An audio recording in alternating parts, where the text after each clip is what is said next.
ये चुनावी साल भी है, चुनावी मौसम भी है और इस वक्त हमारे साथ बहुत चर्चित चेहरा है और परखर अपनी परखर और फैक्ट टू फैक्ट जवाब देने में बहुत ही माहिर है और मजे हुए खिलाड़ी हैं।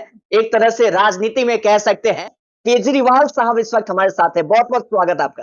आदर्श जी, आपका, आपके न्यूज चैनल का, आपके साथी का और आपके व्यूवर्स का, सभी का दिलों से, दिल की गहराइयों से आप सभी को सादर नमन करते हैं। आज तो 10 अप्रैल है, कल 11 अप्रैल है। क्या होने वाला है पटना के गांधी मैदान में? 11 अप्रैल के विषय में जैसे एक बात आपको बता दूं, दो तरीके से उसको मैं कहूंगा आपसे। 11 अप्रैल 2025 वो तारीख होगी जिस प्रकार हमारा देश 15 अगस्त 1947 को आजाद हुआ। 26 जनवरी 1952 को जो है हमारे देश का गणतंत्र दिवस, हमारा संविधान स्थापित हुआ। ठीक है, उसी प्रकार 11 अप्रैल 2025 जो पिछले करीब करीब 65-66 सालों से जो बिहार बदहाली के दौर से गुजर रहा है, बिहार की 13 करोड़ आवाम बदहाली के दौर से गुजर रही है, उनके लिए एक नया सवेरा, नई उमंग और उस चीज का आगाज होगा जिसको हम लोग यूं कहते हैं कि खत का मजमू भाप लेते हैं लिफाफा देख के। तो कल पटना का गांधी मैदान, ऐतिहासिक गांधी मैदान, इस बात का साक्षी बनेगा कि बिहार ने अंगड़ाई ले ली है, बिहार की 13 करोड़ आवाम ने अंगड़ाई ले ली है, बिहार के उन नौजवान अभिभावक माताओं बहनों ने प्रण ले लिया है। गांधी मैदान नहीं, उसके चारों तरफ के रोड और पूरे पटना को, और मैं तो आपको कहूंगा कि आप कल चलिए देखिएगा, हाजीपुर सराय तक लाइनें लगी होंगी। लोग पहुंच पाएंगे कि नहीं पहुंच पाएंगे, अगर पहुंचने की क्षमता हो, गांधी मैदान की क्षमता हो, तो कल का दिन इतिहास के स्वर्णिम अक्षरों में लिखा जाएगा कि जो बिहार जिस चीज के लिए बदनाम है, यह सिर्फ मजदूर सप्लायर राज्य है। कल की रैली इस बात की द्योतक होगी कि आने वाले 10 वर्षों में बिहार के अन्य राज्यों से लोग यहाँ कमाने के लिए, रोजी रोटी कमाने के लिए आएंगे। क्या यही रहेगा मुद्दा? मैं आपको इस बात पे इस ढंग से कहूं कि आज हमारे बिहार की पहचान क्या है। हमारा बिहार वो था, हिंदुस्तान नहीं, हमारा बिहार वो था कि विश्व भर के लोग पढ़ने के लिए तक्षशिला और नालंदा आया करते थे। आज हमारे बिहार की पहचान क्या है कि हमारे बच्चे कोटा, बेंगलोर, पुणे, कलकत्ता, दिल्ली पढ़ने के लिए जाते हैं। आज लक्ष्मी नगर आप दिल्ली में चले जाइए, अगर 10,000 घर, अगर फ्लैट बच्चों को किराए पर है, तो 10,000 में 8,000 बच्चे बिहार के, 8,000 फ्लैट बिहार के बच्चे रह के पढ़ रहे हैं। यही पहचान है। उस नालंदा और तक्षशिला का अपमान किसने किया? विश्व के मानस पटल पे जिस शिक्षा संस्थान की कद्र थी, आज वहां के बच्चे बाहर जाके पढ़ रहे हैं। क्या ये बिहार हमारा था? क्या देश आजादी के 10 सालों तक हमारा बिहार पूरे हिंदुस्तान के तमाम राज्यों में अग्रणी 5 राज्यों में था? आज हमारा बिहार नीचे से नंबर 1 पे है। क्या ये बिहार की पहचान है? क्या हमारे बिहार की पहचान ये है कि जहां पे कोई बीमारी होती थी बिहार में इलाज होता था? आज हमारे बिहार की पहचान ये है कि कोई बीमारी हो तो लखनऊ पीजी और एम्स दिल्ली रेफर कर दिया जाता है। क्या ये बिहार की पहचान है? इस चीज को समझने की जो बिहार बदलाव रैली पटना में होने वाली है, नेतृत्व प्रशांत करने वाले हैं, हुंकार भरेंगे? इसमें कोई शक है क्या? प्रशांत मतलब एक जैसे शरीर प्रभु ने बनाया, पूरा शरीर बना दिया, आंख, नाक, कान, मुंह, गला, सब कुछ, हाथ पैर सब कुछ बना दिया, लेकिन अगर उसमें जान नहीं डाली तो शरीर किसी काम का है या वो पुतला की संज्ञा कहलाएगा? जनसुराज की धड़कन, जनसुराज की सांसें, जनसुराज की आत्मा, उसका नाम है प्रशांत। बदलाव की बयार तो बह रही है। आप ही लोग, हमारा बदलाव कि हमारे 15 साल तक के बच्चों को निःशुल्क शिक्षा व्यवस्था, नेतरहाट स्तरीय विद्यालय की जो गुणवत्तापूर्ण पढ़ाई है, वो शिक्षा व्यवस्था 15 साल तक के बच्चों के लिए निःशुल्क। 15 से ऊपर के बच्चे जो रोजगार करना चाहते हैं, उनको रोजगार के लिए रोजगार के अवसर प्रदान करना, वो खुद का कारोबार करना चाहते हैं, सरकारी गारंटी पे उनको ऋण ऋण बेशक ऋण ऋण दे के हो, उनको रोजगार की व्यवस्था कराना। आज इलाज के लिए जो हमारे परिजन बाहर जाते हैं, हम आप लेके उनका इलाज यहीं पे हो। जिन माताओं बहनों को हुनर है कि सिलाई मशीन से वो जो है कुछ कपड़े बना के बेच सकती हैं, लेकिन उनको 50,000 लाख 2 लाख रुपए का ऋण चाहिए, वो समिति के द्वारा ऋण लेती हैं या बैंक या किसी प्राइवेट ब्याजखोर से। पता चलता है जितना वो हमारी माता बहन कमाती नहीं है, उतना रुपया तो चला जाता है ब्याज में। तो 4% वार्षिक दर पे सरकारी गारंटी पे बिना किसी माँ बहन का पाजेब बिछिया मंगलसूत्र गिरवी रखे हुए सरकार की गारंटी पे उनको ऋण मिलेगा। मनरेगा का पैसा का आपको भी मालूम है आदर्श जी किस प्रकार लूट होती है। पूरे बिहार में मात्र 5% जमीन जो है वो कमाने वाली खेती वाली जमीन है, लेकिन उनके पास मजदूर नहीं है। हम मनरेगा के तहत उन किसानों को मजदूर देंगे। एक तो हमारे मजदूर को काम मिल गया और उन किसानों का खेत जो बंजर पड़ा है वो लहलहा उठेगा, सोना उगलेगा। हमने क्योंकि एक सवाल हमने हमने हमने जो 5 प्रण किए हैं, उसमें एक प्रण ये भी है जो आप बीच में आप बोल देते हैं इसलिए गड़बड़ा जाता है कि हम माताओं बहनों को जो वृद्धा पेंशन है वो 400 की भीख नहीं 2,000 रुपया देंगे। हमने जितनी बातें कही हैं वो बातें 2025-26 का जो बजट अभी वर्तमान सरकार ने 3,17,000 करोड़ रुपए का पेश किया है, हमने उस बजट के दायरे के अंदर में रहते हुए हम ये 6 काम करके दिखला देंगे। और मैं आपको एक चीज यह बता दूं कि हम किसी प्रकार का बिहार वासी पर कोई टैक्स का बोझ नहीं ला देंगे। हम उन राजनीतिक दलों में से नहीं हैं कि जो अनपढ़ की तरह किसी योजना का मतलब प्रचार प्रसार करते हो। मसलन एक बड़े दल हैं जो कहते हैं कि हम 2500 रुपया माई बहन योजना के तहत हम देंगे। मैं आपको एक जानकारी के लिए बता दूं, आप तो अब अच्छे बुद्धिमान पत्रकार हैं। 3,17,000 करोड़ अभी बिहार सरकार के वित्त मंत्री ने बजट पेश किया है, उसमें योजना मद में कितना रुपया मालूम है? 3,17,000 करोड़ बिहार का बजट। लेकिन योजना मद उसको कहते हैं कि जो वर्तमान में राज्य सरकार होती है वो कोई भी योजना, जैसे कभी साइकिल योजना लागू हो गई, कभी मान लो बच्चों को वस्त्र दे दिया, कभी कुछ मतलब रोड नाला बनना है, विकास होना है, ये सारे चीज योजना मद में आते हैं। तो राज्य सरकार या देश का जहां कहीं भी बजट पेश होता है तो फिक्स खर्चे जो हैं, ब्याज में कितना देना है, सैलरी में कितना देना है, वो सब काट पीट के एक राशि ऐसी होती है जिसको योजना मद कहा जाता है। ठीक है, तो बिहार के 3,17,000 करोड़ में 1,00,000 करोड़ रुपया योजना मद में है। और पूरे बिहार की आबादी अगर 13 करोड़ है, छोटी बच्चियों को हटा दें तो करीब करीब 5 करोड़ महिलाएं या 18 साल से उम्र की बड़ी बच्ची हमारी बेटी बहन है। वो नेता कहते हैं 2,500 रुपया हम दे देंगे। 5 करोड़ गुने 2,500 1,25,000 करोड़ होता है। अब कौन बताए, इतने पढ़े लिखे व्यक्ति हैं कि 1,00,000 करोड़ रुपया का तो योजना मद ही है और 1,25,000 करोड़ आप एक ही योजना में खर्च कर दीजिएगा। इसका मतलब पूरे बिहार में 5 साल तक सारा विकास का काम ठप। किसी हॉस्पिटल में पोचारा नहीं हो पाएगा, किसी हॉस्पिटल में कोई सामान नहीं खरीदा पाएगा, कोई रोड की मरम्मत नहीं हो पाएगी, ये बातें हैं।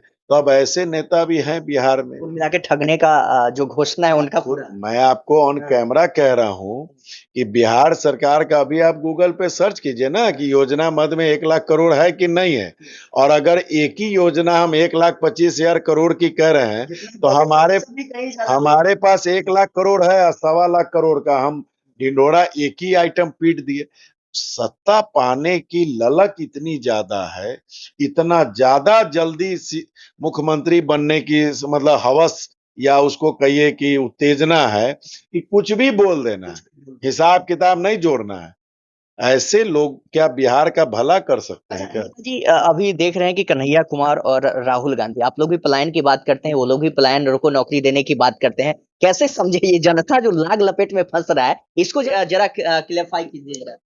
करीब करीब आपके चैनल के माध्यम से आपके व्यूवर्स को एक जानकारी देना चाहूंगा कि करीब करीब 62 साल केंद्र की सत्ता में कांग्रेस ने राज्य किया, पूर्ण बहुमत से या गठबंधन के तहत।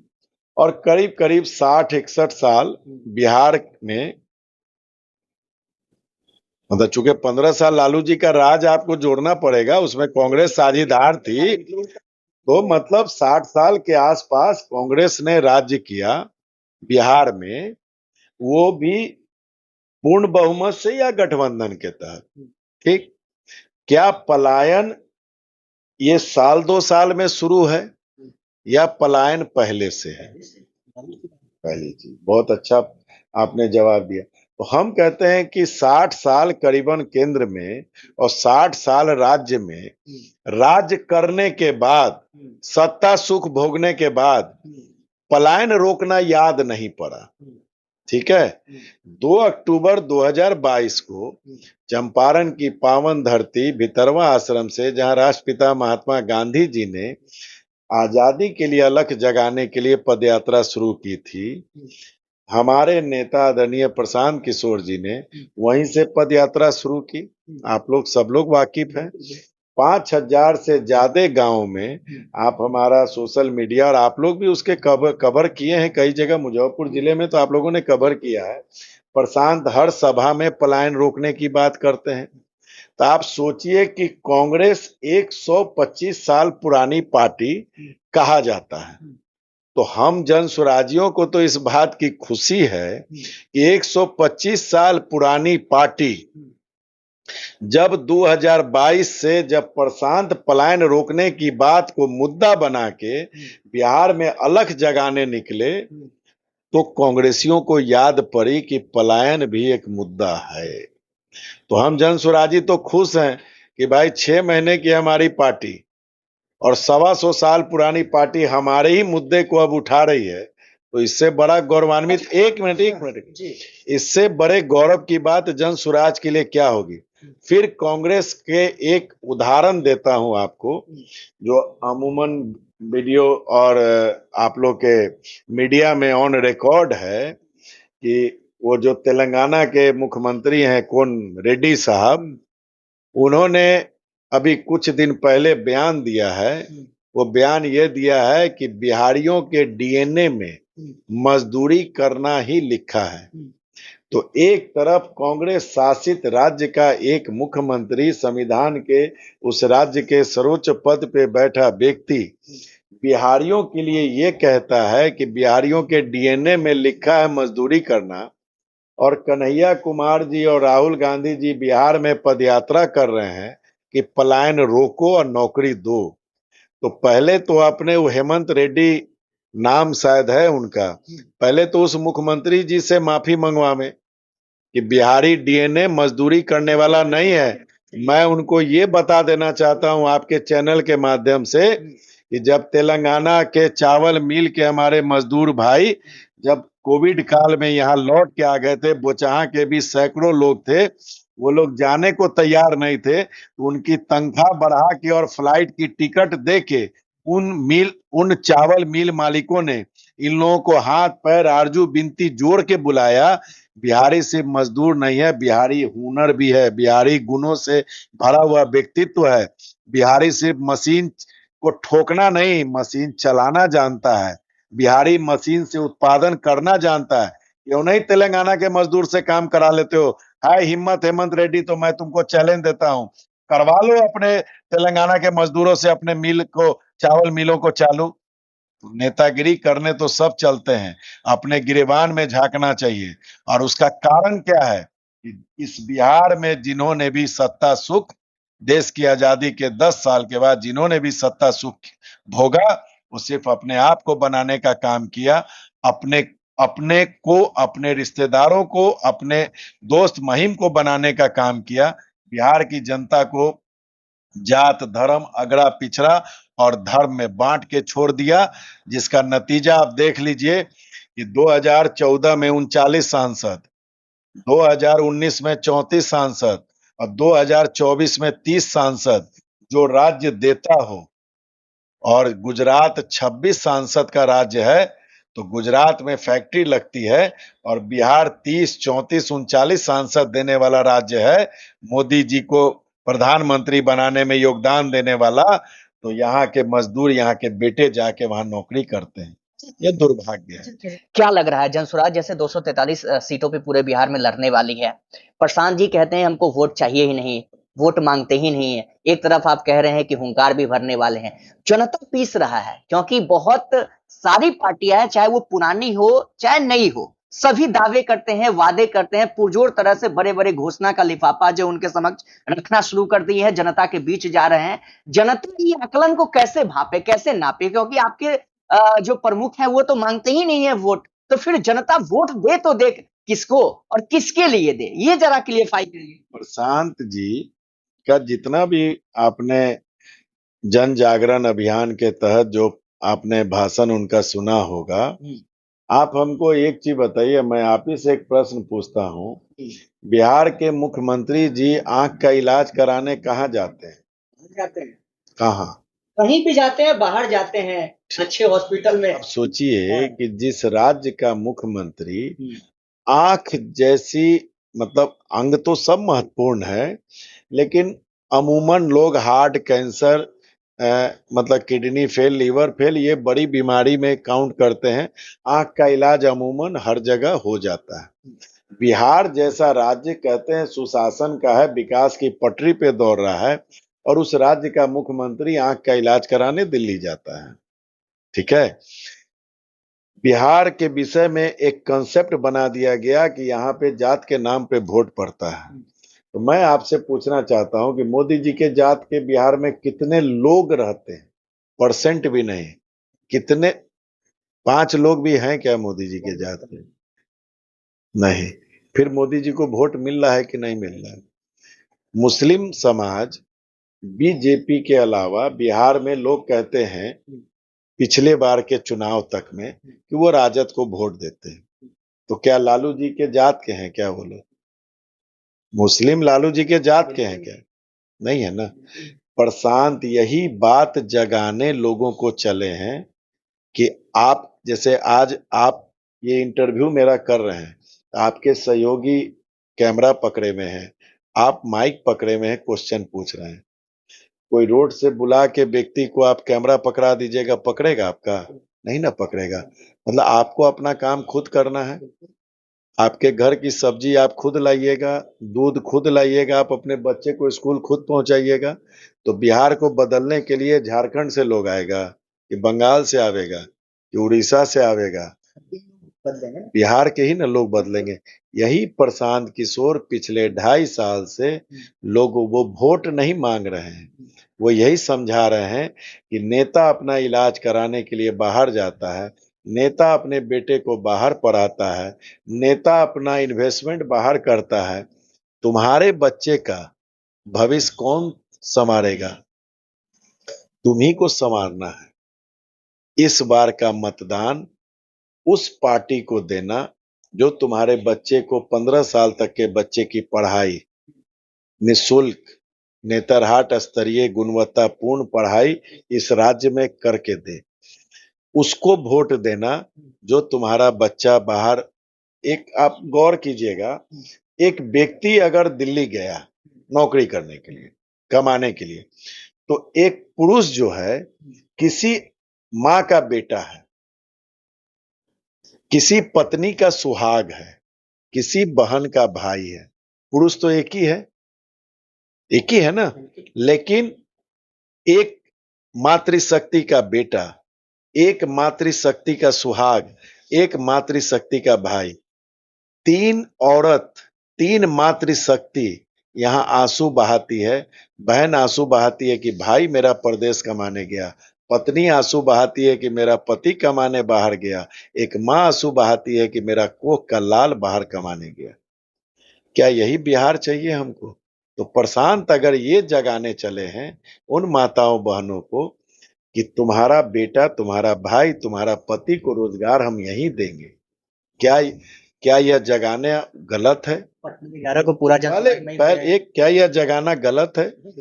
अगर इलाज के लिए हम पलायन कर रहे हैं, क्या इलाज यहाँ होना गलत है? क्या 2000 पेंशन, 10 रुपया एक कप चाय की आदर्श जी कीमत बाजार में अमूमन हो चुकी है। अगर आप दिन भर में 2 कप चाय पीते हैं मित्र, तो 600 रुपया तो चाय की कीमत हो गई। आप 400 रुपए की भीख दे रहे हैं पेंशन के रूप में। अगर 2000 रुपया मिलेगा, कोई दवा अगर वो ब्लड शुगर का, ब्लड प्रेशर का खाते हैं, चाय बिस्कुट, कुछ तो काम बूढ़ा बूढ़ी मिलके 4000 में कुछ तो कर लेंगे। क्या वो गलत है? मनरेगा के तहत जो लूट खसोट मची है उसको हम मजदूरों को काम देते हुए, रोजी रोटी देते हुए, और खेती को अगर हम सोना उगाने वाली खेती बना देंगे, क्या यह बिहार समृद्ध नहीं बनेगा?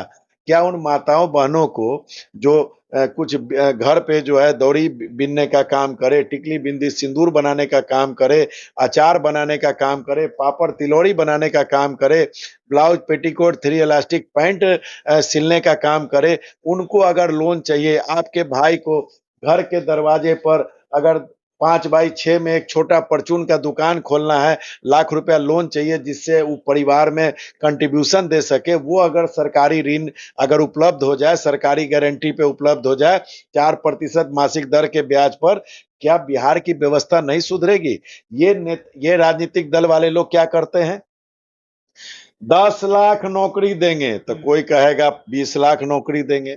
अरे भैया मेरे, बिहार में 23,25,000 चपरासी से लेके चीफ सेक्रेटरी तक, सिपाही से लेके डीजीपी तक 23,25,000 पद हैं।